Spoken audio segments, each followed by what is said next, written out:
जो कार्य होते हैं ना चाहते हुए होते हैं, क्योंकि यहाँ चाहने वाला कोई नहीं है, आप नहीं है। अनुभव करता चाहता नहीं कुछ।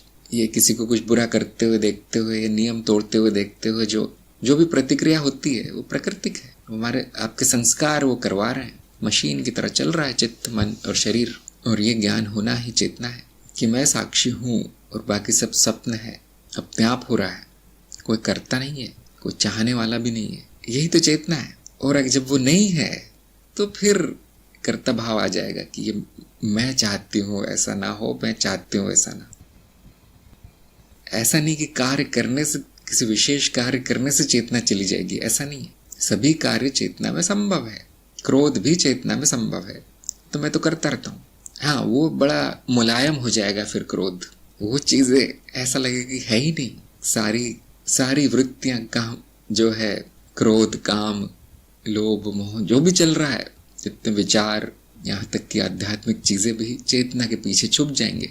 व्यक्ति एकदम शांत भाव में दिखाई पड़ेगा, मुस्कुराता हुआ दिखाई पड़ेगा। सब चल रहा है उसके अंदर 10 गुना चल रहा है, हो सकता है। संवेदनशीलता बढ़ जाती है, बहुत ज्यादा चल रहा है, मुस्कुराता हुआ दिखेगा। बहुत विचित्र सपना है आज, बोलेगा इस सपने में लोग नकल कर रहे हैं और मेरी, क्योंकि ये कर्तव्य है परीक्षा सही से हो, इस जीव को गुस्सा आ रहा है। ये है चेतनावस्था।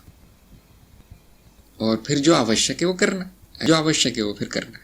अगर आप ये सोच के बैठे हैं कि चेतना तभी आएगी जब ये कार्य, ये अवस्था, ये सिचुएशन ना हो मेरे जीवन में, तो फिर वो कभी नहीं आएगी। क्योंकि कुछ ना कुछ तो चलता ही रहता है जीवन में। कि सारी घटनाएं बंद करने के बाद, सारी वृत्तियां बंद करने के बाद, सारे विचार बंद करने के बाद जो बचा है वो चेतना है? नहीं वो तो पार्थिव शरीर है, उसको तो जलाना है अब चिता में, है ना। यह अवस्था किसकी आ सकती है? जो मर गया उसकी। जो जीवित है उसे कुछ ना कुछ होता रहेगा। देखिए, जो शांत है, जो आनंद में वो आनंद में है, और जो अशांत है वो अशांति रहेगा, जो गतिशील है वो गतिशील ही रहेगा। ये ध्यान में रखना चेतना है। जिसमें गति है उसको शांत कर देना चेतना नहीं होती।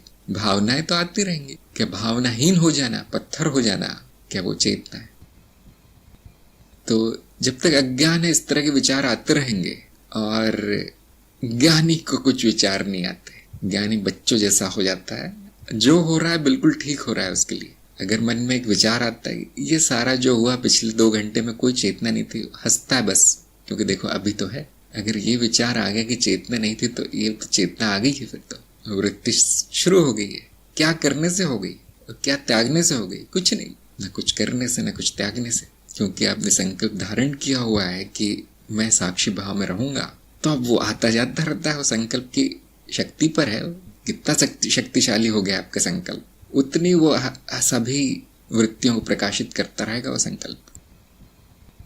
बुद्धि के ऊपर है चेतना, तो विचारों से नहीं आ सकती। शरीर के ऊपर है तो कर्मों से नहीं आ सकती।